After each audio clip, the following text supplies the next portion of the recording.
याबरोबरच स्वस्ती वाचन होणार आहे। ओम नमो भगवते वासुदेवाय। अथ नवमोऽध्यायः। श्रीभगवानुवाच इदं तु ते गुह्यतमं प्रवक्ष्याम्यनसूयवे। ज्ञानं विज्ञानसहितं यज्ञात्वा मोक्ष्यसे शुभात्। राजविद्या राजगुह्यं पवित्रमिदमुत्तमं। प्रत्यक्षावगमं धर्म्यं सुसुखं कर्तुमव्ययम्। अश्रद्धानाः पुरुषा धर्मस्यास्य परन्तप। अप्राप्यमानि वर्तन्ते मृत्युसंसारवर्त्मनि। मया तदमिदं सर्वं जगदव्यक्तमूर्तिना।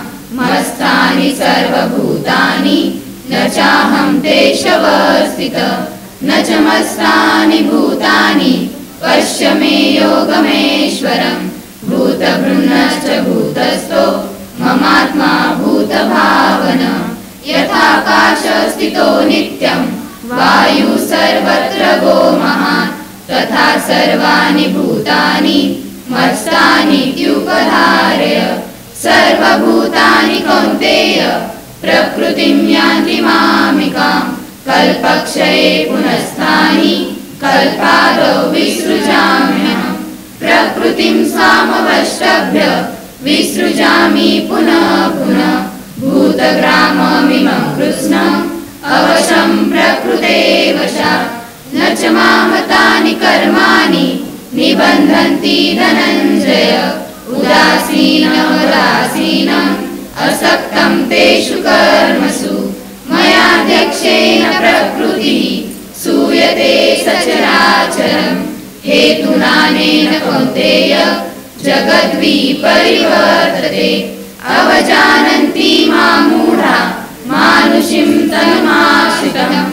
परं भावमजानन्तो मम भूतमहेश्वरम्। मोघाशामोघकर्माणो मोघज्ञानाविचेतस।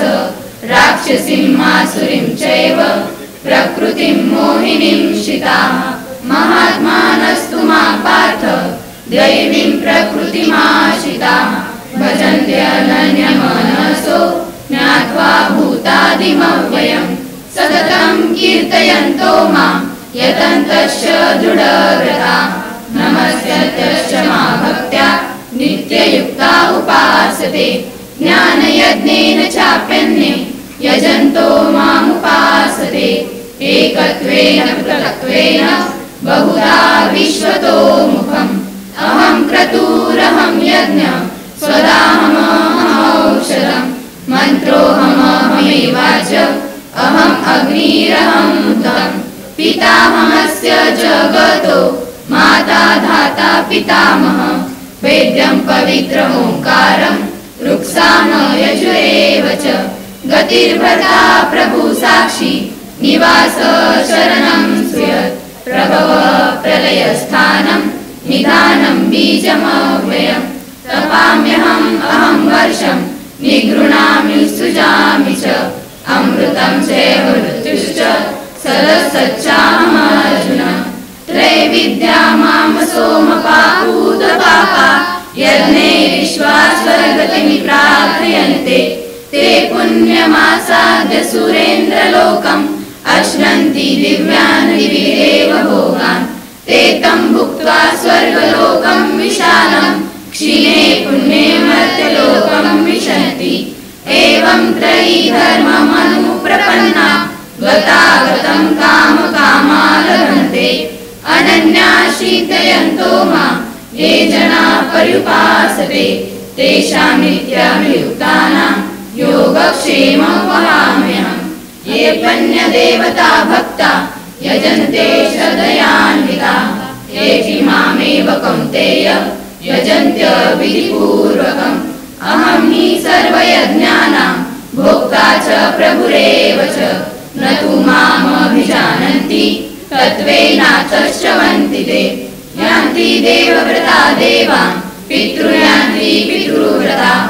भूतानि यान्ति भूतेजा यान्ति मध्याजिनोऽपि मां पत्रं पुष्पं फलं तोयं यो मे भक्त्या प्रयच्छति तदहं भक्त्युपहृतम् अश्नामि प्रयतात्मना यत्करोषि यदश्नासि यज्जुहोषि ददासि यत्तपस्यसि कौन्तेय तत्कुरुष्व मदर्पणम् शुभाशुभफलैरेवं मोक्षसे कर्मबन्धनैः सन्न्यासयोगयुक्तात्मा विमुक्तो मामुपैष्यसि समोऽहं सर्वभूतेषु न मे देशोऽस्ति न प्रिय ये भजन्ति तु मां भक्त्या मयि ते तेषु चाप्यहम् अपि चेत्सु दुराचारो भजते मामनन्यभाक् साधुरेव समन्तव्य सम्यक् व्यवसितो हि स क्षिप्रं भवति धर्मात्मा